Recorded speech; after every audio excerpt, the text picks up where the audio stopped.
This is the mission history for the second week of December from Pastor James Huang. Today, we're going to talk about a man whose story, well, it's one you might not have heard, but it's one you absolutely should. We're talking about Malcolm Fenwick, a name that really should be a household name in the history of Korean Christianity. He's called the father of the Korean Baptist mission. He passed away on December 6, 1936, after dedicating his entire life to his work. So why isn't he more famous? Well, let's get into it. First, just look at the sheer scale of what he accomplished. We're talking about 46 years of service. In that time, he founded around 250 churches. And he didn't just stay in one place. His mission field expanded beyond Korea into Manchuria and even parts of Russia. This wasn't just some small project, this was his entire life, crossing borders and changing lives.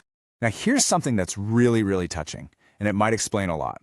His grave is in Wonsan, which today, of course, is in North Korea. This is a big reason why his story has kind of faded over time. His main mission field and his final resting place are in an area that's been largely cut off from the rest of the world. So that really makes you wonder, right? Who was this man behind these incredible numbers? What on earth would drive someone to give their whole life to a country so far from home? His story doesn't start with a lot of money or fancy education. Actually, it's the total opposite. Malcolm Fenwick was born in Canada back in 1863 into a poor family. He never got a formal education, had no special path laid out for him. He was just a regular guy from a pretty tough background.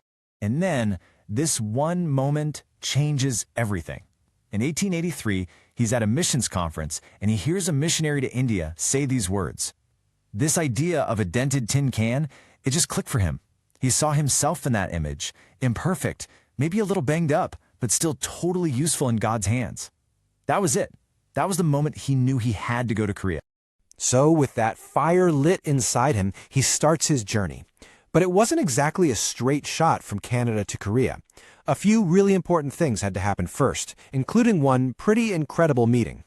So, okay, he gets this calling in 1883, but it's not like he just packed his bags the next day. It took 6 years. In 1889, he's making his way across Canada, and a chance encounter changes his course. By December of that year, at just 26 years old, he finally lands in Jeomulpo, which we know as Incheon. He then spends 10 intense months just studying the language before he can even begin his work. That chance encounter I mentioned, it was with D.L. Moody. The D.L. Moody. Can you even imagine that? You're this young, unknown guy with a huge dream, and you just happen to run into one of the most famous evangelists on the planet. Moody saw the passion in Fenwick, and he prayed over him for his mission. That had to have been an unbelievable boost of encouragement for the tough road ahead. All right, so he's in Korea, and let me tell you, he didn't waste a single second. His work went so much deeper than just preaching. He was actually building the church from the ground up, in all kinds of ways.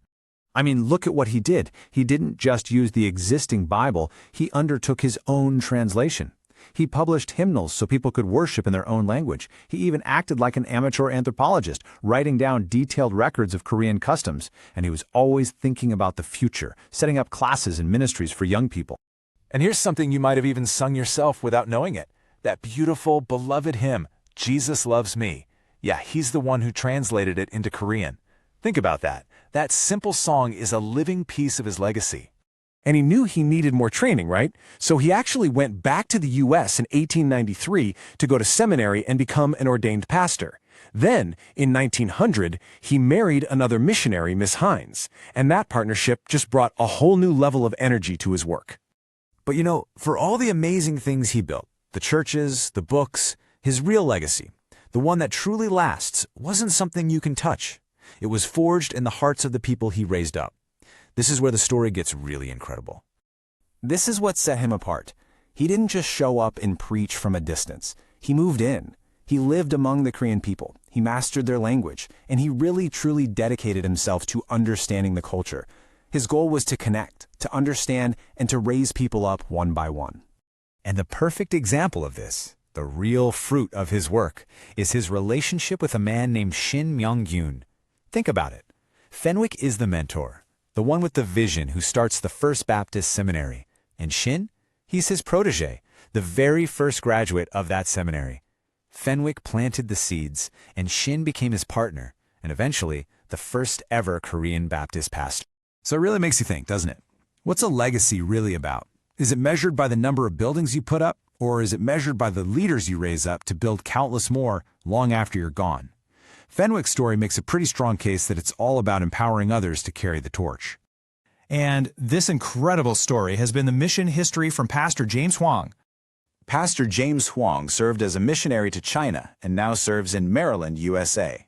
He's a researcher of Korean mission history, and he shares these powerful stories every week from his book, Remember and Repay, 52 Weeks of Mission Meditation.